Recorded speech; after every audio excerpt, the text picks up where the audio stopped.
Excelentíssimo senhor presidente do Supremo Tribunal Federal, ministro Luiz Fux, excelentíssimo senhor relator da presente ADPF, ministro Gilmar Mendes, excelentíssimas senhoras ministras Carmen Lúcia e Rosa Weber, excelentíssimos senhores ministros também do Supremo Tribunal Federal, permitam-me cumprimentá-los na pessoa do decano, ministro Marco Aurélio, excelentíssimo senhor Procurador-Geral da República, doutor Augusto Aras, senhores advogados e doutora Carmen, nossa secretária do plenário do Supremo Tribunal Federal. O ministro Gilmar Mendes foi muito feliz na exposição do seu relatório, de forma sucinta e, ao mesmo tempo, detalhada, e permitam-me, assim, adentrar no mérito da questão, a fim de possibilitar o máximo possível uma discussão contributiva para um debate tão relevante. E, para isso, em primeiro lugar, nós precisamos definir do que nós estamos tratando hoje. Mas para definir sobre o que nós estamos tratando hoje, é importante, antes de tudo, definir do que nós não estamos tratando. Nós não estamos tratando de um debate entre vida e morte. Nós estamos tratando, isso sim, de uma perspectiva onde todo cristão se presume defender a vida incondicionalmente, onde todo cristão sabe e reconhece os riscos e perigos desta doença terrível, e onde todo cristão sabe que precisa tomar, sim, cuidados e cautelas diante desta enfermidade. Não se trata também de uma discussão política. Eu digo isso para que todos partamos do princípio e do consenso de que todos nessa discussão defendemos a vida. É imprescindível essa perspectiva. E isso é importante porque, em uma sociedade tão tensa como a que nós vivemos hoje, parece que pensar diferente de nós significa a desqualificação dessa pessoa e da sua própria condição de pensar diferente de nós, atribuindo a elas adjetivos inapropriados e ofensivos a um Estado democrático de direito. Se é assim, do que nós estamos tratando? Nós estamos tratando de um partido político que apresenta a sua demanda para que, em essência, religiões cristãs, católicas e evangélicas possam realizar seus cultos, possam ir às suas igrejas. Mas, dentro desse contexto, é importante fazer, e eu faço como registro histórico, o que significa para o cristão a igreja. E os primeiros registros históricos da igreja cristã está na própria Bíblia, de modo muito específico, no livro dos Atos dos Apóstolos. E registra-se ali, após Jesus confiar a Pedro, o apóstolo Pedro, ser a pedra fundamental da sua igreja, que os cristãos, no capítulo 2, diariamente perseveravam no templo, partiam o pão de casa em casa, tomavam suas refeições em conjunto, louvando a Deus e contando com a simpatia do povo. Mais adiante, no capítulo 5 de Atos, diz que para ali também iam outras pessoas de outras cidades. Porém, levantando-se o sumo sacerdote e todos os que estavam com ele, prenderam os apóstolos e os recolheram à prisão. Digo isso porque ser cristão, na sua essência, é viver em comunhão não apenas com Deus, mas também com o próximo. Ser cristão é estar junto ao próximo, é ter compaixão do próximo. E ter compaixão é chorar junto, lamentar junto, dar o suporte necessário para os momentos em que aqueles que se aproximam possam superar as suas dificuldades.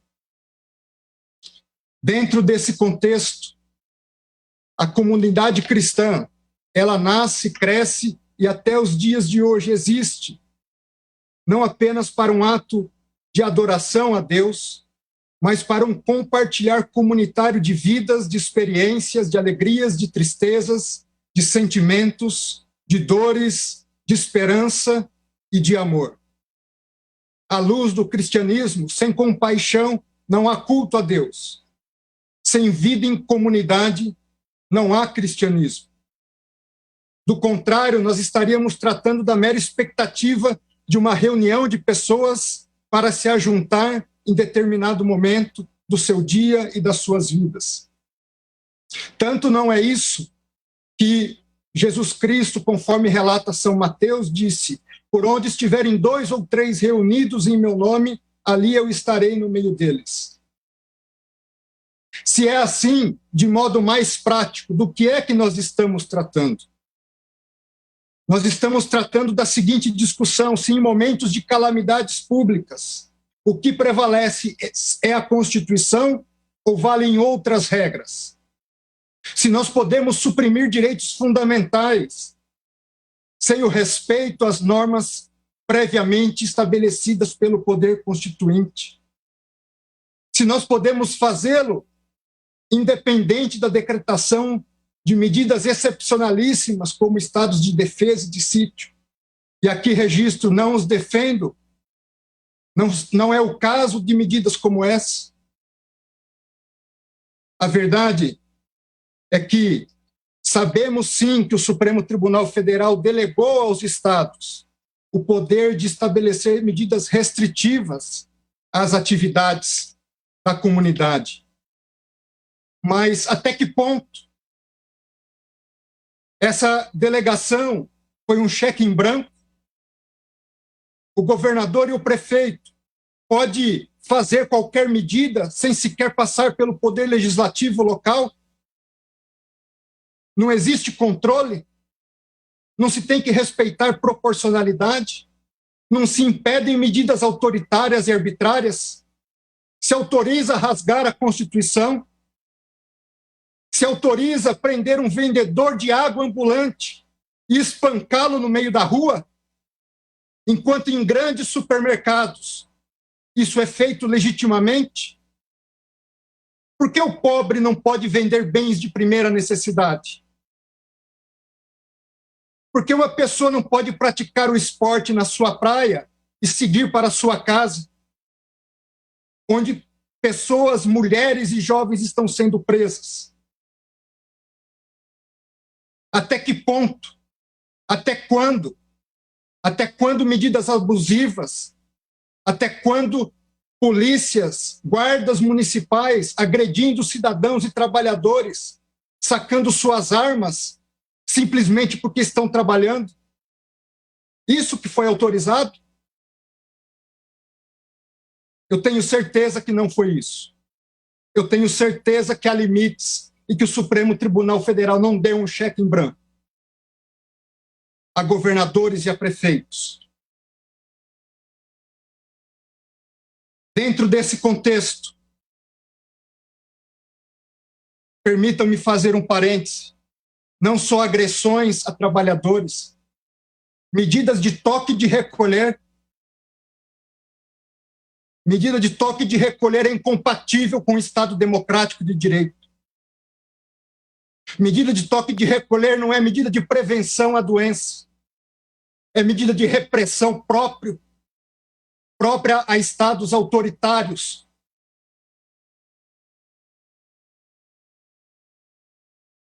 Falemos um pouco de injustiça para tentar encontrar a justiça.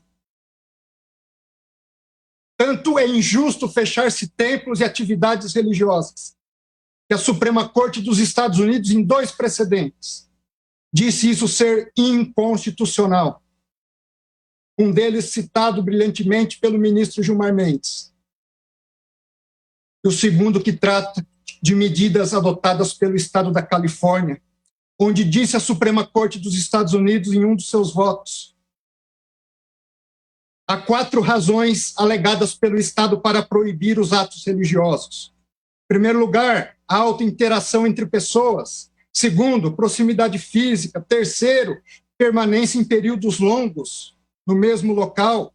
Quarto, haver atividades de canto religioso. diz a Suprema Corte, ninguém duvida que esses fatores podem aumentar o risco. Ninguém duvida que há um interesse público em diminuir esse risco. Essa Corte diz, não está negligenciando o sofrimento que muitos experimentam na pandemia.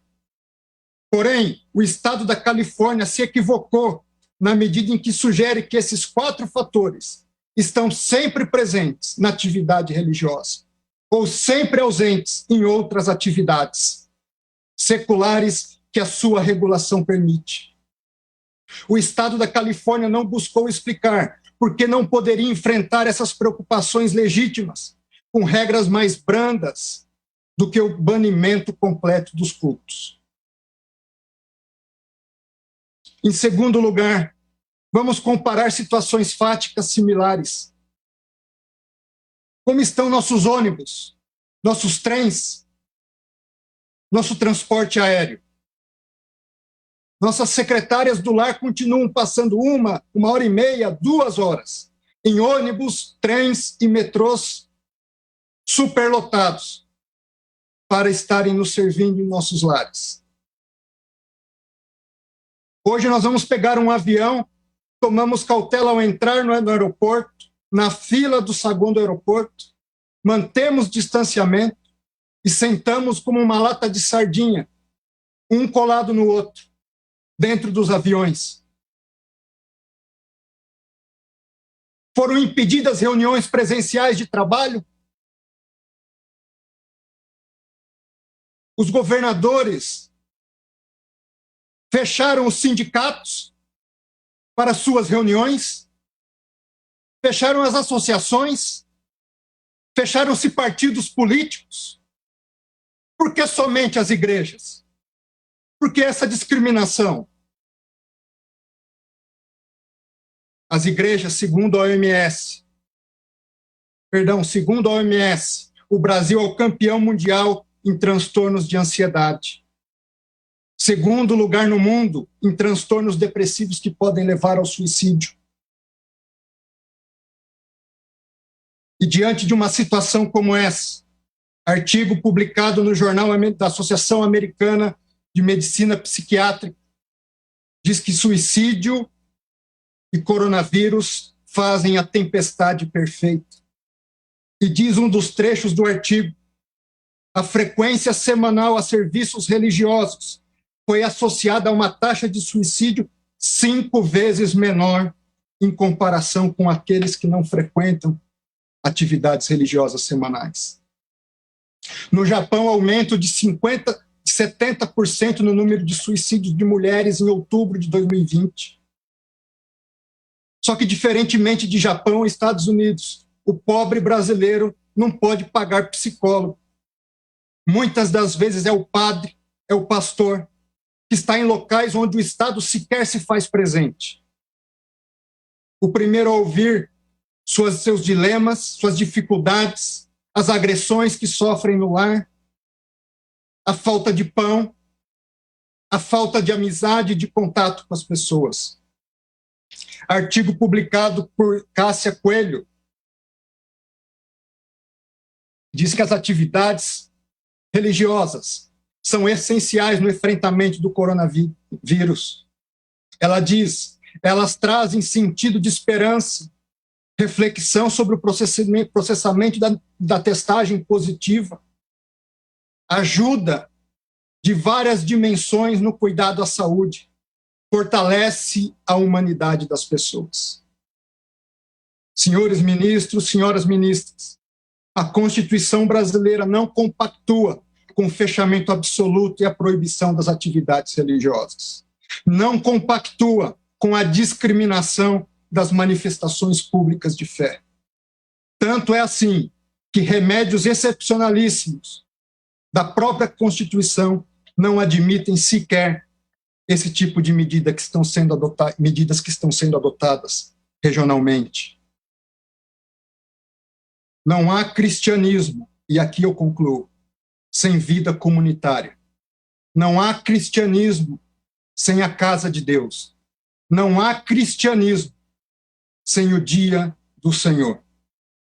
É por isso que os verdadeiros cristãos não estão dispostos jamais a matar por sua fé, mas estão sempre dispostos a morrer para garantir a liberdade de religião e de culto.